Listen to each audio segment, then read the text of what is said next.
Hallo und herzlich willkommen bei AMT. In diesem Video erklären wir, wie Sie auf unserem Online-Shop ganz einfach Blechteile bestellen. Nachdem Sie sich auf unserer Webseite registriert haben, müssen Sie sich über Mein Konto anmelden.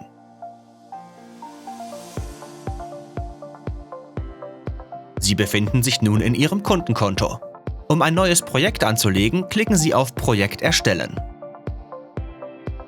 Nun können Sie Ihre Step- oder DXF-Datei in das Drag-and-Drop-Fenster reinziehen. Nachdem die Daten verarbeitet wurden, bekommen Sie eine Übersicht über Ihre Bauteile angezeigt. Jetzt können Sie untereinander spezifische Parameter, wie zum Beispiel Anzahl, Werkstoff oder Bearbeitungsverfahren anpassen. Um fortzufahren, klicken Sie einfach auf den Pfeil. Hier haben Sie die Möglichkeit, Ihr Projekt nochmal zu prüfen oder in den Warenkorb zu legen.